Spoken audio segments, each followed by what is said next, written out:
నిండటి విద్వాంసం నుంచి రేపటి వికాసం వైపు అమరావతి ప్రయాణం మొదలవుతుందని ముఖ్యమంత్రి చంద్రబాబు చెప్పారు. ప్రధాని మోదీ చేతుల మీదుగా రాజధాని పనులు పునః ప్రారంభమయ్యే రోజు రాష్ట్ర చరిత్రలోనే గొప్ప మలుపు అవుతుందన్నారు. మే 2న రాజధానిలో ప్రధాని మోదీ పాల్గొనే సభకు సంబంధించిన ఏర్పాట్లపై మంత్రులు, ఉన్నతాధికారులతో ఆయన ఉండవల్లిలోని నివాసంలో ఆదివారం సాయంత్రం సమీక్షించారు. ప్రధాని మోదీ చేతుల మీదుగా శంకుస్థాపన చేసిన రాజధానిని వైకాపా ప్రభుత్వం విధ్వంసం చేసింది. నేడు మళ్ళీ అదే ప్రధాని చేతుల మీదుగా పనులు తిరిగి ప్రారంభించి ఒక అద్భుత రాజధానిని నిర్మించి విధ్వంసకారులతో గట్టి సమాధానం చెబుతున్నామని స్పష్టం చేశారు. గత ప్రభుత్వం అమరావతిని దెబ్బతీయాలని అనేక కుట్రలు, దాడులు చేసింది. అయితే అన్ని ప్రాంతాలు, వర్గాల ప్రజలు అభిషేకాలకు అనుగుణంగా ప్రారంభమైన అమరావతి వాటన్నిటిని తట్టుకొని నిలబడింది. గత ప్రభుత్వ విధ్వంసం కారణంగా ఎదురైన సవాళ్లు కూటమి అధికారంలోకి వచ్చాక 10 నెలల్లోనే పరిష్కరించి నిలిచిపోయిన పనుల్ని పట్టాలెక్కిస్తున్నామని సీఎం వివరించారు.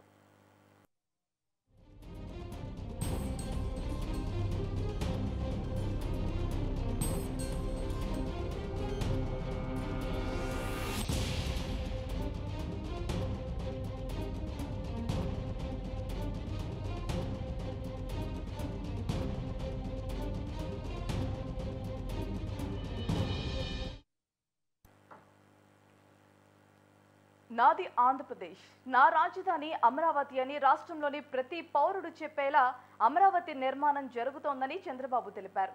ప్రధాని కూడా రాజధాని నిర్మాణంపై ఎంతో ఆసక్తితో ఉన్నారని, ఢిల్లీ భేటీ సందర్భంగా ఆయన పలు సూచనలు చేశారని వివరించారు. అమరావతి అనేది ఆంధ్రప్రదేశ్ ప్రజల ఆత్మ గౌరవం, ఆకాంక్ష, సెంటిమెంట్. దీన్ని ఎవరూ కూడా దెబ్బతీయలేరు. అమరావతి స్పందన కృషి కేంద్రంగా అన్ని వర్గాల ప్రజలకు ఉద్యోగ, ఉపాధి అవకాశాలు కల్పించే ప్రాంతంగా మారుతుంది.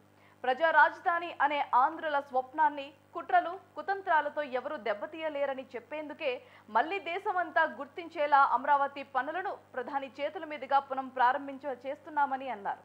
ఇక ఈ కార్యక్రమానికి అత్యంత ఘనంగా, వేడుకగా నిర్వహించాలని ఆదేశించారు.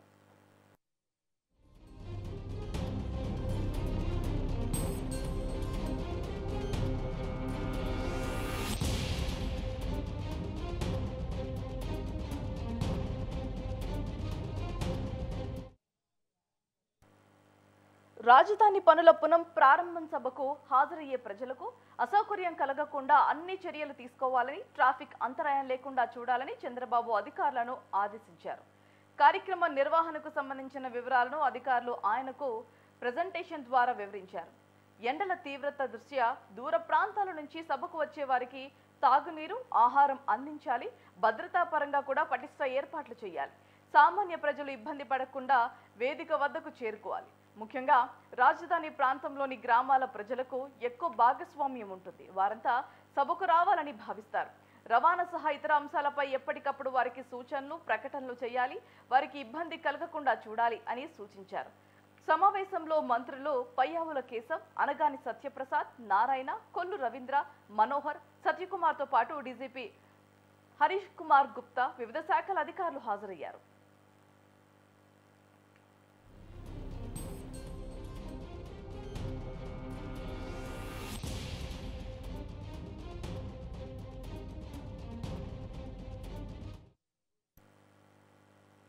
ప్రధాని మోదీ చేతుల మీదుగా రాజధాని పునః ప్రారంభం పనులయ్యే రోజైతే దగ్గర పడింది. రాష్ట్ర చరిత్రలోనే గొప్ప మలుపు అవుతుందని తెలిపారు. ఇదే అంశానికి సంబంధించి మరింత సమాచారం మా ప్రతినిధి హేమంత్ ఫోన్ లైన్ లో సిద్ధంగా ఉన్నారు. రైట్ హేమంత్, చెప్పండి. భారతి, ఏదైతే ప్రధాని నరేంద్ర మోడీ మే 2న ఏపీకి రానున్నారు. దీనికి సంబంధించి రాజధాని ఏదైతే ఉందో, రాజధాని అమరావతి పునర్నిర్మాణ పనుల్లో భాగంగా పలు అభివృద్ధి కార్యక్రమాలకు ఎవరైతే పీఎం నరేంద్ర మోడీ శ్రీకారం చుట్టనున్నారు. ఏదైతే మే 2న జరిగే ప్రధాని మోడీ అమరావతి పర్యటనలో కొంత స్వల్పం మార్పులు అయితే చోటు చేసుకున్నాయి. ఏదైతే ముందుగా ప్లాన్ చేసుకున్నట్టుగా అమరావతిలో ప్రధాని రోడ్ షో అయితే రద్దయింది. దానికి బదులుగా కారులో ఉండే ప్రజలకు అభివాదం చేసుకుంటూ ప్రధాని మోడీ వెలగపూడి సచివాలయం వెనుక ఏర్పాటు చేసిన సభావేదికకు చేరుకుంటారు. అమరావతి పునర్నిర్మాణ పనులకు శంకుస్థాపన చేస్తారు ఆయన. దీనికోసం ఇప్పటికే అంటే ఏపీ రాష్ట్ర ప్రభుత్వం చంద్రబాబు నాయుడు అధ్యక్షతన ఇప్పటికే ఒక కమిటీ ఏర్పాటు చేసింది. ఏదైతే భారీ స్థాయిలో ఏర్పాట్లను అయితే ప్రస్తుతం అయితే చేస్తున్నారు. ఏకంగా 5 లక్షల మందితో భారీ బహిరంగ సభను నిర్వహించడానికి ఏపీ ప్రభుత్వం అన్ని ఏర్పాట్లను అయితే చేస్తోంది భారతి. అయితే ఇటీవల ఏదైతే కాశ్మీర్ లో జరిగిన సంఘటనల దృష్ట్యా ప్రధాని పర్యటనకు సంబంధించి భద్రత మరింత పెంచనున్నారు. అందులో భాగంగానే అమరావతిలో ప్రధాని రోడ్ షోను రద్దు చేయడం జరిగింది. ఏదైతే మే 2వ తారీఖు ఉదయం ఏదైతే మధ్యాహ్నం 3 గంటలకు గన్నవరం ఎయిర్పోర్ట్ కు చేరుకుంటారు. ముందుగా అనుకున్న దాని ప్రకారం గన్నవరం నుంచి అమరావతికి దాదాపుగా మేర రోడ్ షోలో పాల్గొని బహిరంగ సభ వద్దకు చేరుకోవాలి నరేంద్ర మోడీ ఏపీఎం. అయితే ఏదైతే ఈ కాశ్మీర్ ఘటన నేపథ్యంలో ఇప్పుడు మొత్తం మీద ప్లాన్ అయితే మార్చేసి కారులోనే ఆయన అభివాదం చేసుకుంటూ సభ వద్దకు చేరుకుంటారు, సభా స్థలం వద్దకు చేరుకుంటారు. సాయంత్రం 4 గంటల నుంచి 5 గంటల వరకు ఈ సభ జరగనుంది. దీనికి సంబంధించి ఇప్పటికే ఏర్పాట్లను వేగవంతం అయితే చేశారు. ఏదైతే దీనికి తగ్గట్లుగానే ఇప్పటికీ ఏర్పాట్లను అయితే చేస్తున్నారు. ఏదైతే ఇప్పటికే పోలీస్ శాఖ తర్వాత రెవెన్యూ మిగతా విభాగాలు ఏవైతే ఉన్నాయో దీనికి సంబంధించి ఇప్పటికే రూట్ మ్యాప్ ను ఏర్పాటు చేయడం జరిగింది. దానికి కొంత కసరత్తు అయితే చేస్తున్నారు.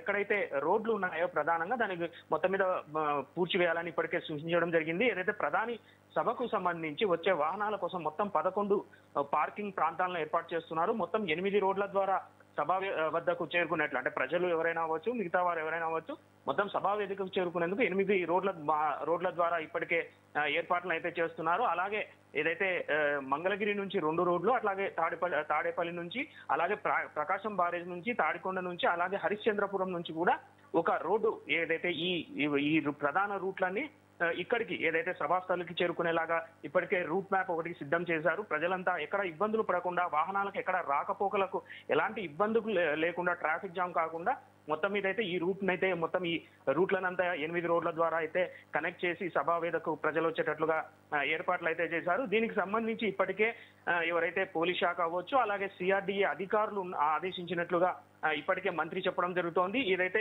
ఈ స్వల్ప మార్పులు ఏవైతే ఉన్నాయో దీని మొత్తం మీద ఇప్పటికే ఎలాంటి చేంజెస్ లేకుండా ఏదైతే ప్రధాని మోడీ డైరెక్ట్ సభాస్థలకి వచ్చేటట్లుగానే ఇప్పటికే ప్లాన్ చేయడం జరిగింది. భారతి ఓవరాల్ గా చూస్తే ఇప్పటికే దీనికి సంబంధించి ఏర్పాట్లు అయితే చురుగ్గా చేస్తున్నారు. ఇప్పటికే దీనికి సంబంధించి చంద్రబాబు నాయుడు ఇప్పటికే మంత్రులతో మాట్లాడడం జరిగింది. దీనిపైన ఎలా చేయాలి, ఎటువంటి అసౌకర్యం కలగకుండా, ప్రజలకు ఎటువంటి ఇబ్బంది లేకుండా మొత్తం మీద చేయాలన్న ఉద్దేశంతోనే ఇప్పటికే దీనిపైన కసరత్తు అయితే చేయడం జరిగింది.